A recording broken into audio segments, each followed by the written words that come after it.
Hi hello నేను మీ విజయ్ కుమార్ ఇల్లూరి. ఈరోజు మనం కొత్త అప్డేట్తో వచ్చాము. రేషన్ కార్డు విషయంలో ఈ తప్పులు చేయకండి, దీని గురించి మనం తెలుసుకోబోతున్నాం.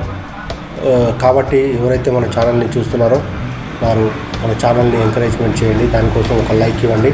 ఇక మనం డైరెక్ట్ టాపిక్లోకి వెళ్ళిపోదాం. ప్రజాపాలనలో కొత్త రేషన్ కార్డుల కోసం దరఖాస్తు చేసుకునే ముందు దరఖాస్తుదారులు తమ పేర్లను ప్రస్తుత కుటుంబ రేషన్ కార్డుల నుండి తొలగించాలని తెలంగాణ ప్రభుత్వం ఆదేశించింది. ఈ నిబంధనలు పాటించకపోవడంతోనే మీ సేవా కేంద్రాల్లో దరఖాస్తులు తిరస్కరణకు గురవుతున్నట్లు పేర్కొంది. ఇక రేషన్ కార్డు ఎలా తొలగించుకోవాలంటే, రేషన్ కార్డు ఎందుకు అవసరం, పేరు తొలగించడం ఎందుకు అవసరం అంటే, పాత రేషన్ కార్డులో జాబితా చేయబడిన వ్యక్తులు వారి తల్లిదండ్రులు లేదా జీవిత భాగస్వాముల కార్డుల కింద ఉన్నవారు వారి పేర్లు అధికారికంగా తొలగించబడే వరకు కొత్త కార్డు కోసం దరఖాస్తు చేసుకోలేరని పౌర సరఫరాల శాఖ స్పష్టం చేసింది.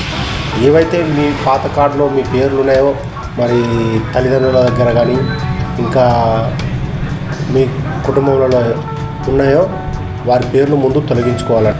తొలగింపునకు అవసరమయ్యే కారణాలు. ఈ తొలగింపునకు మనకు ఎందుకు అవసరం పడుతున్నాయంటే, కొత్త కార్డులు చేయించుకోవాలంటే కొందరికి నూతనంగా వివాహం అవుతుంది, పెళ్ళి మ్యారేజ్ చేసుకుంటారు, భర్త దగ్గరికి వెళ్తారు. ఇంకా లేకపోతే మరణించిన కుటుంబం పేర్ల నుంచి తొలగించాలి, ఇవన్నీ కూడా ఉంటాయి.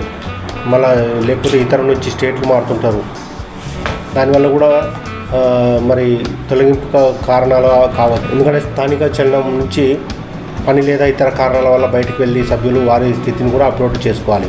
రేషన్ కార్డు నుండి పేరు ఎలా తొలగించుకోవాలి? మనం పేరు తొలగించుకోవాలంటే సమీపంలోని రేషన్ కార్డు కార్యాలయం, మీ సేవా కేంద్రాన్ని దర్శించండి. రాతపూర్వకంగా అభ్యర్థనను లేదా పేరు తొలగింపునకు దరఖాస్తు ఫారం కార్యాలయంలో సమర్పించండి. సహాయక పత్రాలు, దానికి ఏమేమి సబ్మిట్ చేయాలంటే, మరణ ధృవీకరణ పత్రం, ఒకవేళ మరణించిన వ్యక్తులు ఎవరైనా ఉంటే మరణ ధృవీకరణ పత్రం, తర్వాత వివాహ ధృవీకరణ పత్రం, కొత్తగా వివాహం ఎవరైనా చేసుకున్నట్లయితే వారు దానికి వివాహ ధృవీకరణ పత్రం కూడా సమర్పించాలి. ఆధార్ కార్డు మరియు విద్యుత్ బిల్లు, ఎందుకంటే ఇది చిరునామా కొరకు మీకు సహకరిస్తుంది. ధృవీకరణ కార్డును స్వీకరించే ముందు అధికారులు వివరాలు తనిఖీ చేస్తారు. ఆన్లైన్ ప్రక్రియలో ఇది మనం అప్లై చేసుకోవాలి. Telangana food and civil supplies పోర్టల్ను సందర్శించండి. రేషన్ కార్డు సర్వీసెస్ విభాగానికి నావిగేట్ చేయండి. పేరు తొలగింపు ఎంచుకోండి. ఫారంను పూర్తి చేయండి మరియు పత్రాల స్కాన్ చేసి కాపీలను అప్లోడ్ చేయండి.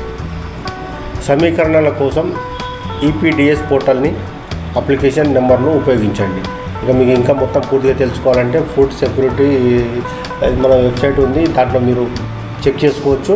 కాబట్టి ఇవన్నీ మీరు దృష్టిలో పెట్టుకొని మీ కార్డులో తప్పులు చేయకుండా రేషన్ కార్డును పొందుతారని అనుకుంటున్నా. అందుకే ఈ వీడియో మీకు కొరకు చేస్తున్నా. ఈ వీడియో కొరకు మీరు సపోర్ట్ చేయండి. Thank you. బై.